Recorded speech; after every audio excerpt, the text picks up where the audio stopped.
Alright, hi everyone. So I don't always mean to do this, it just kind of happens. I just see stuff that is maybe a bit too complicated, maybe should be simpler, and I try to fix it, and I think of ways of fixing it. So the problem with Zig's new input and output is it's kind of a bit complicated to do. So first you have to create a buffer, then you get stdin.stdfs.file, and then you get stdin, and then you get the reader from that with stdin.reader, and then you add the buffer to this, and then you get the interface and you call that reader. So Zig IO reader equals stdreader.interface, and then you can actually read, then you can actually use it.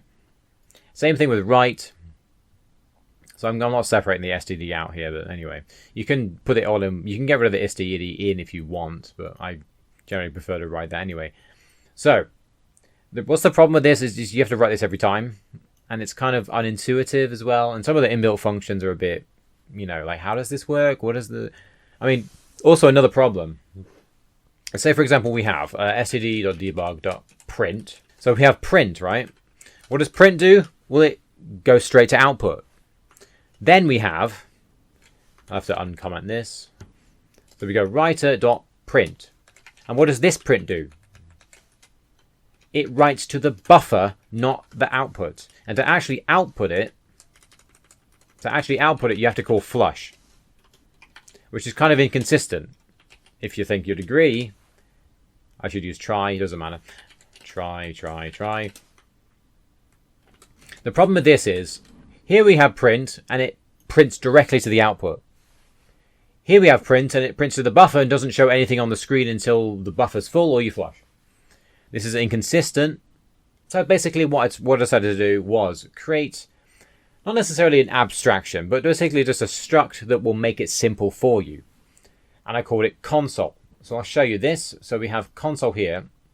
One problem you do have with lifetimes in Zig make it difficult to create. But basically we have all of these. We have Alt F. I've given these bad names just because I don't want you to use these. I want you to use the writer and the reader, nothing else. And you can't really use encapsulation in Zig. So basically these are just here just for initialization. And the reader and the writer is what you care about. So the problem is, if I create a constructor and use this, it will basically be invalid memory because it'll be pointing to that, and it's a temp variable, and then we return the temp variable, but the pointer is still pointing to the temp variable, so we can't do that. So what we need to do is we just basically create two buffers, the write and read buffer, and then we say console equals undefined, and then we use a init with that, and then it won't get lifetime problems. So we call a init, and a init simply just sets these things to std out, std writer, std out, reader, and it's done for you. You don't need to write this every time. You simply just write, you create the buffer, create both buffers, undefined, and then init, and that's all. And then you can just do this, console.write. And what does write do? Write writes to the buffer. And if you want to print, use print. So basically, it explains here. So if I hover over, I have documentation. Writes to buffer only. Use flush to see it in the console. Use this when you want to add many things to the buffer, and then print them all at once with flush. So say, for example, here we have a load of slices, right?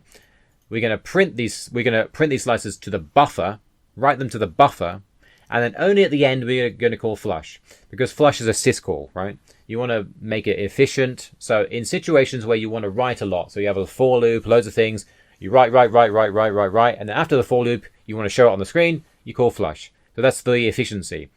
So it's a lot more consistent, because the problem with the standard way is print writes to the buffer.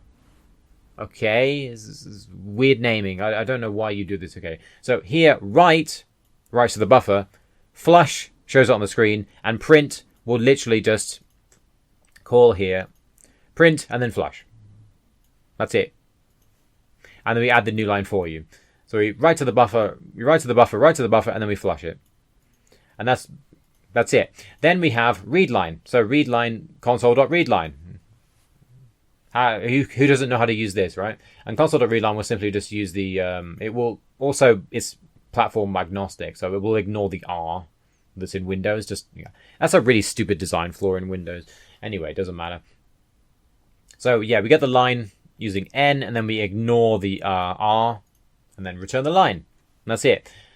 Then we have a few other things. I didn't want to copy the entire, the entire thing. So basically, I've just got a few things that you really will use a lot. So you use peek byte. You'll use, for example, flush. You'll use read line. You use write line. You use print a new line and then write a new line, print line, init, and basically like that. And if you want to use anything else, you can do that if you want. You just simply go console.reader. And then use the inbuilt functions. How much easier is that to use? How many tutorials think, oh, how the hell do I use console input? Oh, let me look at the tutorial.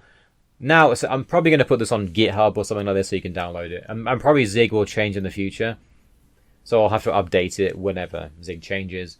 But I'll try to keep it up to date whenever Zig changes and stuff. But this is just so much easier. And then you could just send a console whenever you want to write stuff. It's just so much easier. Same with writer. So you can go std writer dot, and then you can, use all the functions. So reader, writer, that's what you're supposed to use. I don't use, FW. What's that? Just use reader, writer. There we go. Console input done and done right. And here, for example, like before this, it was so annoying just to... I want basically just press enter and then stop the program. I don't want you to just end, because that's really annoying when you have a console app. It just ends. It's like, what? I want to see what happened. You just end, so you have to run like a command line and then open the exe in the command line just so it doesn't end. I just want it just don't end and then get me to press enter to basically say press enter to exit and don't end the program. But to do this in Zig was really, really annoying. And now I just write console.readline and then get rid of the output and you're done. So there's a quality of life improvement for Zig. Yet another one I've made. I guess I'll keep doing this. Also, I thought I would say, with my extension for compiler diagnostics,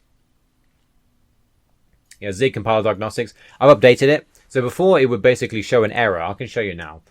Before I would show you an error, say here, main.zig. Let's say, for example, we forget to put in slice here. And it'll say undo. Okay, that's going to annoy me. Okay, I'll get rid of slice here and then ignore it. So Zig shuts up. It actually gives me the error I want. So here it's going to give you an std error. So before the std error would show you in the actual std file, I fixed that. Basically, it will show in the top of main now. So if you get an error in an std function, because Zig, this isn't very well designed. It should really show you the part of your code which called the std function. It doesn't do that. It shows you the std function. So to fix that, I basically put it in main. So I detect when it's in lib.std file, and then just put it in main. So every std file error will be at the top of main, and then you can realize, too few arguments in stdio.writer. Okay, so I called writer with too few arguments. Let's find where I called that. Obviously, it's very hard to find it, and if you want to find, you have tracing and stuff, you should use the compiler itself. But if you just think, you write a print function somewhere, and you don't, here, right. So now we do this, write slice, do this, save it, and then it goes away, gone, because before it didn't go away. So I did fix that in my extension. Yeah. So how else could I fix Zig? Let me know.